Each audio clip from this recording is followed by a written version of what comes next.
કોંગ્રેસ પહેલેથી જ ભાગલા પાડી અને રાજકારણની નીતિ અપનાવતું રહ્યું છે. જ્ઞાતિ વચ્ચે, સમાજ વચ્ચે અને પ્રાંત વચ્ચે, રાજ્યો વચ્ચે જે ભાગલા પાડવાની વાત કરી હોય તો કોંગ્રેસે કરી છે. અને એમાં એ પર્ટિક્યુલર ગુજરાતીઓનું અપમાન શરૂઆતથી કોંગ્રેસ કરતી આવી છે. સરદાર વલ્લભભાઈ પટેલનું અપમાન થયું ત્યારથી શરૂઆત કરીએ તો ત્યારથી કોંગ્રેસે ગુજરાતીઓનું અપમાન કર્યું છે.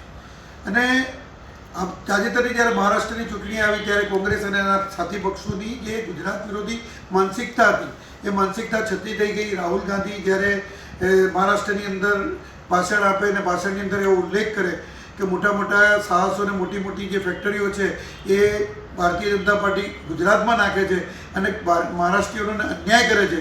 એટલે એનો મતલબ એ થયો કે દેશની અંદરની પ્રજા છે, દેશમાં બધા જ વ્યક્તિ ભારતીયો છે.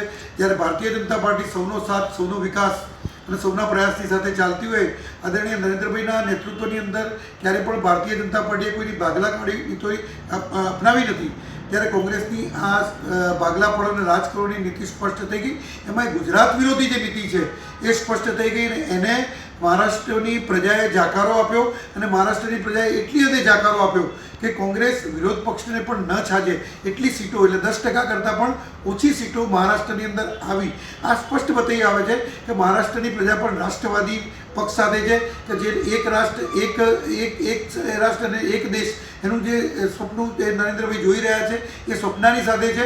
અને ગુજરાત વિરોધી કે કોઈ પ્રાંત વિરોધી જે નીતિ છે એની નીતિની સાથે મહારાષ્ટ્રની પ્રજા નથી. અને ગુજરાત વિરોધી નીતિ કોંગ્રેસ જો આવી રીતે અપનાવતું રહેશે અને પ્રાંત વિરોધી નીતિ અપનાવતું રહેશે તો હાલ કે કોંગ્રેસ નામશેષ થઈ ગઈ છે એના કરતાં પણ કોંગ્રેસની દશા ખરાબ થશે અને એ ભારતની જનતા કરશે એવું સ્પષ્ટ લાગે છે. આ વિવાદ જ્યાં સુધી મેં તપાસ કરી ત્યાં સુધી આવો કોઈ વિવાદ સામાજિક વિવાદ નથી. આ કોઈ એમનો આંતરિક વૈમનસ્યના કારણે આ પ્રશ્ન ઉપસ્થિત થયો છે. અને કોંગ્રેસના નેતાઓ એવો આક્ષેપ કરી રહ્યા છે કે ભારતીય જનતા પાર્ટી આ પ્રયત્નો કરી રહી છે, પરંતુ મારે એ વાત પણ હાસ્યાસ્પદ એટલા માટે લાગે છે કે હુમલો ભારતીય જનતા પાર્ટીના નેતા ઉપર થયો છે.